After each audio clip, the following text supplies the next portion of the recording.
Selamat pagi anak-anak ibu semua. Selamat pagi, Bu. Baik, kalau ibu bilang selamat pagi, kamu jawabnya luar biasa. Oke, selamat pagi semua. Luar biasa.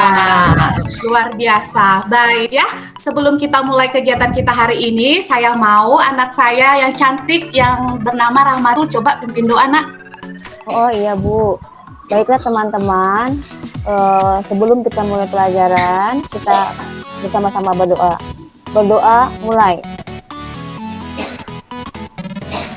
Selesai. Baik, terima kasih ya Nak ya. Nah, Ya, hari Bu. ini Ibu akan cek dulu kehadiran kalian ya. Sebentar, Ibu mau share screen dulu mengenai link absensi ya. Oke, nah Ya, Bu. di hadapan kalian Nak sudah ada link absensi. Silakan kamu scan barcode di depan dan isi link absensinya ya. Ya, Bu. Oke, nah di sini sudah masuk Bu. nih datanya. Oh, ada Adam, Ita, Julianti, Sofia, Dinda, Tati, Intan, Robi, Rahmatul, Farida, Yusuf, semuanya hadir anak-anak ibu. Berarti itu tandanya kalian dalam keadaan sehat dan siap untuk belajar pada hari ini. Baik, Nak.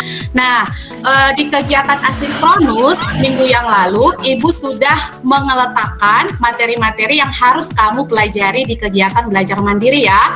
Di sini Ibu sudah kasih link video materi ajar yang Ibu rekam sendiri, kemudian ada juga uji golongan darah, kemudian Ibu juga sudah upload di Moodle mengenai sistem sirkulasi, kemudian LKPD juga sudah Ibu upload, PPT, dan ada lembar kerja untuk melis pertanyaan dan materi sulit yang kamu alami selama kamu belajar mandiri.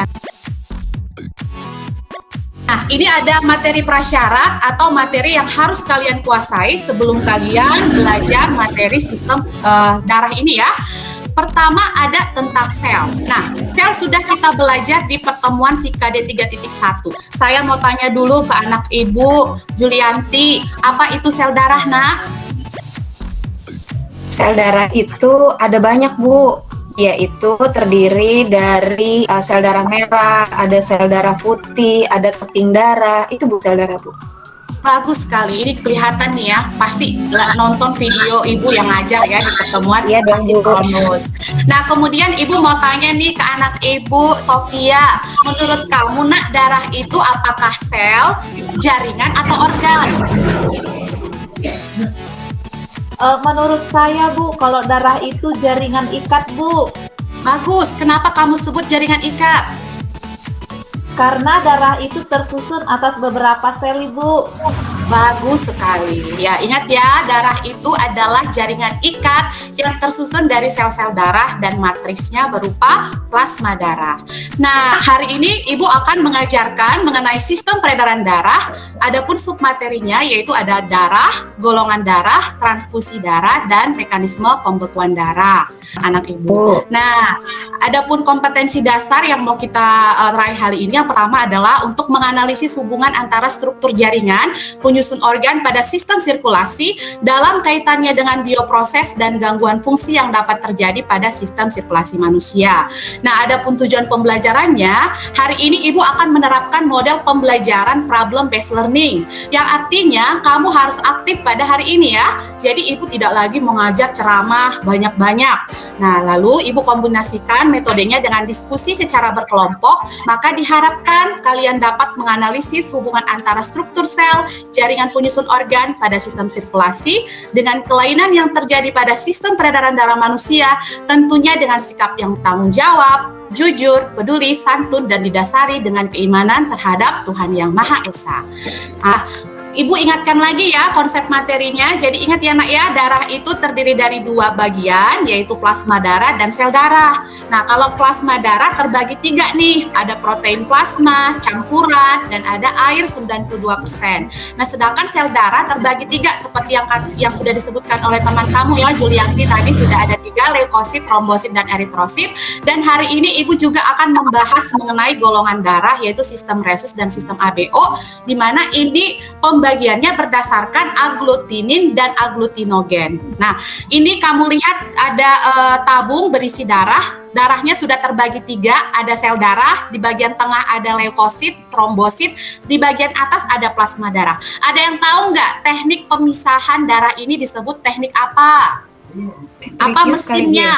Ih, luar biasa anakku Julianti, luar biasa kamu ya nak ya, bagus sekali. Ini namanya teknik centrifuge ya. Nah, apa sih manfaat yang kamu peroleh ketika kamu belajar darah ini dalam kehidupan sehari-hari? Silakan anakku, si Dinda, ada Dinda?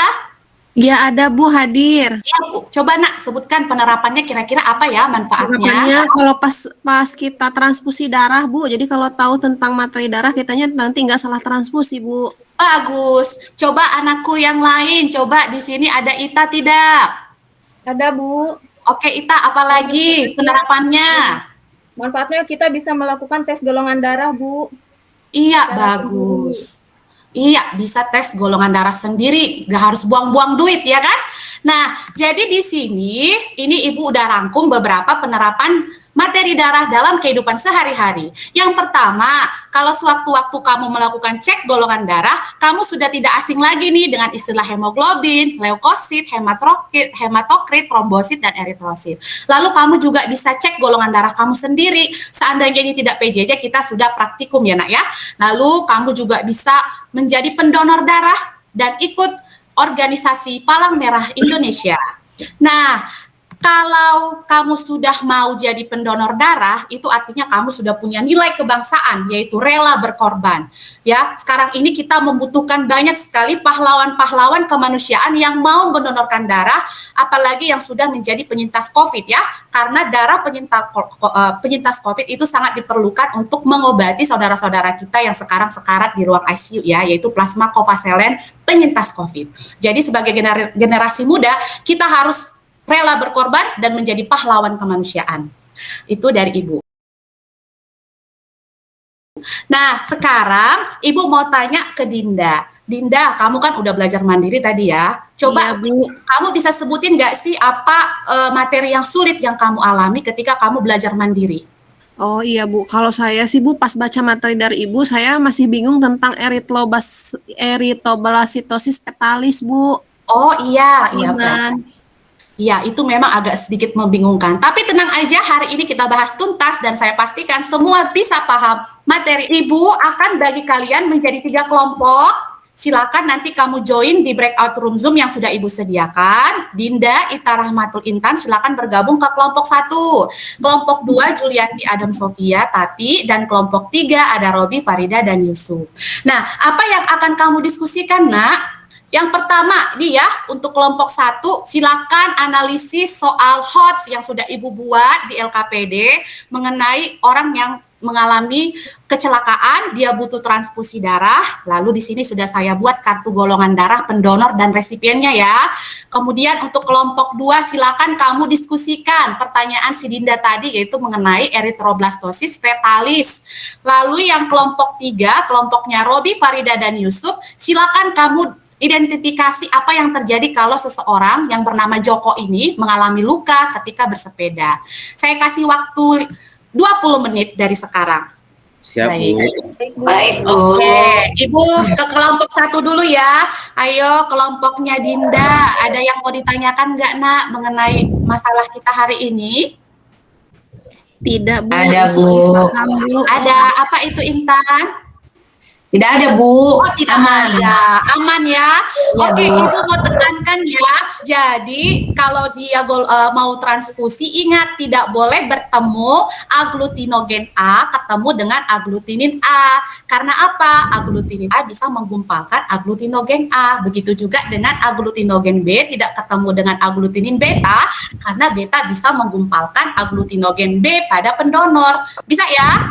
Baik. Bisa, Bu. Sekarang kelompok 2 ada masalah nggak? Julianti, Adam, Sofia, Tati? Aman Bu. aman. Ingat ya, Aman. ingat nak nih ya, ingat kalau yang resus negatif itu kan awalnya tidak punya antibodi ya, tapi ketika ibunya melahirkan pasti ada dong selaputnya yang robek, maka ini bisa menyebabkan ibu membentuk antibodi. Nanti kamu jelasin begitu ya nak ya, jangan lupa ya, tekankan ya. Baik, kelompok 3 ada masalah? Enggak, Bu. Oh, nggak aman berarti. Baik anak-anak, waktunya sudah selesai. Sekarang kita balik lagi ke breakout, ke main Zoom utama ya, ke ruang utama. Silakan tinggalkan breakout Zoom kamu. Baik, Ibu mau tanya dulu dari kelompok 1, silakan yang menjadi perwakilan, silakan jawab nomor 1, nomor 2, nomor 3. Kelompok lain silakan menanggapi. Ayo yang kelompok 1, coba Dinda jawabannya apa tadi, Dina? Nomor 1, Bu. Nomor 1, golongan darah Doni, Bu ya. Kalau melihat dari hasil transfusinya, golongan darah Doni A positif kayaknya, Bu. Bagus ya, A Kenapa positif. positif? Itu kan menggumpal, Bu, dikasih anti A ya. Iya, mantap anak ibu ya. Coba yang golongan darah mawar apa? Coba si Ita. Ya Bu, ya Bu. Iya, Golongan silakan darah Ita. mawar itu O karena saat direaksikan dengan anti A dan anti B itu hasilnya tidak menggumpal. Jadi artinya darahnya itu tidak mengandung aglutinogen A dan aglutinogen B. Kemudian dari resusnya itu positif karena setelah direaksikan dengan anti D itu hasilnya menggumpal. Artinya dia mengandung aglutinogen D atau resus. Bagus sekali anak ibu ya, mantap. Ini kelihatan nih, udah belajar nih kegiatan mandiri ya. Nah sekarang nomor 3 jawab si Rahmatul. Ada anak ibu Rahmatul? Ada? Ada Bu, Ya, maaf Bu silakan ya. dijawab Ya. Nak, nomor 3. Jadi tidak akan terjadi aglutinasi Bu karena mawar tidak memiliki aglutinogen yang akan digumpalkan oleh aglutinin beta atau anti beta dari darah Doni Bu. Bagus, terima kasih ya anak ibu kelompok 1 ya. Nanti Intan belum ibu suruh kan, nanti kamu menyimpulkan ya, siap-siap ya nak ya. Baik, Baik, untuk Bu. kelompok 2, kelompok Julianti silakan dijawab nak. Ya Bu, Ya, pertanyaan nomor 1 itu siapa? oke Tati, saya Bu. ayo. Ya, untuk anak pertama resus negatif tidak mempunyai aglutinogen sehingga dilahirkan selamat. Kalau anak kedua juga selamat, Bagus. anak ketiga itu tidak selamat Bu, karena anaknya resus positif, sedangkan ibunya resus negatif. Coba Sophia tanggapin, bener nggak anak ketiga ini tidak selamat? Yang resus positif, ada anak ibu Sophia? Iya, Bu. Iya, Bu, saya Bu. Ya, Anak silakan, ketiga Nak. itu resus positif, di mana kalau antibodi resusnya itu terbentuk saat proses kelahirannya anak ketiga ini. Karena saat melahirkan darah janin banyak masuk ke sistem sirkulasi darah ibu, sehingga terbentuk antibodi setelahnya Bu. Tidak berpengaruh Berarti makanya yang iya, bagus. Gitu. Jadi anak ketiganya selamat ya. Baik. Anak keempat silakan Adam. Ada anak ibu yang namanya Adam. Ada Bu, ya Oh, jadi nggak masuk. Oh, ada. Ya, silakan Adam. resusnya itu negatif. Dia tidak mempunyai aglutinogen sehingga aglutin antibodinya itu resus tidak mengumpulkan aglutinin apapun Bu. Bagus. Nah, sedangkan yang nomor 5 silakan anak ibu Julianti. Silakan Nak dijelaskan. Iya, Bu. Sepertinya kalau nomor 5 itu terkena, Bu, eritroblastosis fetalis. Karena apa? Kenapa? Karena tadi kan kalau ibu yang resus negatif itu tidak punya antibodi resus, tapi karena dia mengandung resus positif di anak ketiga, makanya dia nanti akan membentuk antibodi resus. Sehingga di keempat sudah punya antibodi juga, tapi anaknya negatif tidak masalah. Cuman kalau anak kelima sudah punya antibodi, akhirnya antibodi ibu akan menghancurkan antigen anak. Karena antigen anak Bagus dihancurkan, sekali, anakku, ya. makanya nanti dia akan mengalami anemia, Bu. Nanti sel darah merah bayi itu banyak yang terbentuk tapi belum matang, makanya disebut eritroblastosis fetalis. Gitu, Bu. Terima kasih anak ibu yang cantik ya, Ibu Julianti ya, kelihatan nih udah belajar nih ya di kegiatan mandiri. Oke, yang kelompok ketiga silakan presentasi. Anak ibu Yusuf ada? Ada Bu. Silakan Nak.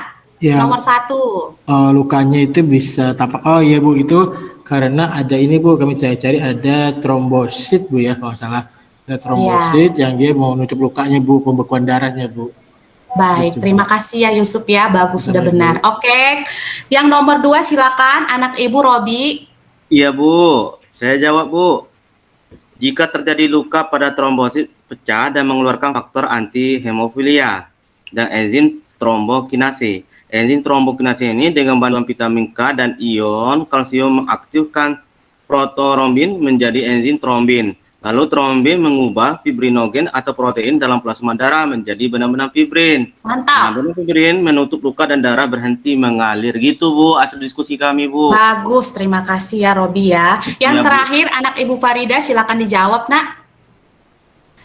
Jadi kalau jika luka terjadi terus-menerus ya, itu ketika darah terjadi secara terus-menerus, kemungkinan Joko itu menderita penyakit hemofili, Bu. Ya, ini penyakit yang Bagus. disebabkan oleh mutasi Mantap. gen, Iya, terima menyebabkan kasih ya darah kelompok kekurangan 3. protein. Iya, terima kasih ya anak Ibu ya. Baik, dari semua jawaban tadi, apakah ada yang mau menanggapi jawaban yang lain? Kelompok 1 silakan menanggapi, ditanggapi ada aman? Aman Bu. Yang kelompok 2 tadi penjelasannya ada yang mau ditanggapi? Tidak Bu. Mantap. Oke, kelompok 3 ada yang mau ditanggapi dari penjelasan teman-teman kamu tadi? Insya Allah Tidak. cukup, Bu. Oke, berarti semua sudah mantap ya. Baik, untuk Intan, Nakku, silakanlah kamu simpulkan ya. Hari ini pembelajaran kita, silakan Nak. Iya Bu, kesimpulan pembelajaran kita hari ini adalah tentang golongan darah Bu. Ada golongan darah A, golongan darah B, golongan darah AB, dan golongan darah O.